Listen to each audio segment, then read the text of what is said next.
సర్వశ్రేష్టమైనటువంటి ధనలక్ష్మి ఆ దేవి ఆమని ఐశ్వర్యలక్ష్మి వైభవలక్ష్మి అనే పేర్లు కూడా ఉన్నాయి. అన్నాళ్ళు భార్గవిగా పేర్కొందిన ఆ యొక్క క్షీరసాగర మందనాంతంలో క్షీర సముద్ర రతని అనేటువంటి కూడా పేరు పొందింది. వైభవలక్ష్మి యొక్క కొల్లాపురంలో ఉంది. సర్వ ఐశ్వర్య ప్రదాయిని అయిన ఈ తల్లి మహాభిమాని ఆమె అందు బ్రహ్మంత అపచారం జరిగిన మన్నించదు. అందుకొక ఉదాహరణ, పూర్వము త్రిమూర్తులలో ఒకరు ఎవరు కూడా సాత్వికులో రక్షించేందుకు ఒక ఋషులందరూ కలిసి ఒక లక్ష్మీదేవి తండ్రి అయిన భృగువును నిర్దేశించారట. అప్పుడు తత్కారణంగా భృగువు యొక్క ముందున్న సత్యలోకానికి తర్వాత కైలాసానికి వెళ్ళి శివ బ్రహ్మలిద్దరు తిరస్కరించి వారిని శపించి చివరిగా వైకుంఠానికి చేరారు. ఇక్కడ లక్ష్మీనారాయణులు ఇద్దరు పాచికలాటలో ఉండిపోయారట. భృగువుకు గమనించలేదు, ఆహ్వానించలేదు.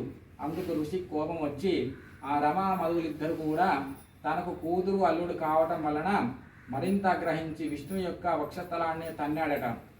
అయినా ఆ విష్ణు కోపగించకుండా అది శాంతంగా భృగువును ఆరాధించి ఆయనను శాంతపరిచాడు. కానీ అందుకు నిమిత్తమైన అమ్మవారు మాత్రం అలిగిందంట.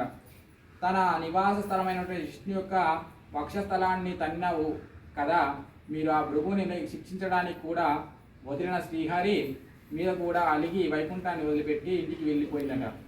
తర్వాత స్త్రీయాభిమానం కోసం భర్త అయినా సరే వదులుకోగలదా? తల్లి లాగానే భక్తుని మాత్రం వదలదు కదా. భక్తులంతా ఆమె బిడ్డలే కదా.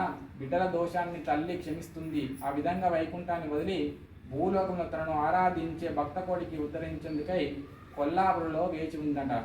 అప్పుడు తర్వాత పార్వతీ భక్త సులభ అత్యంత కరుణామయ్యి అయిన ఆ తల్లి లీలలు ఎన్ని చెప్పినా తనకు తీరు కనుక చాలా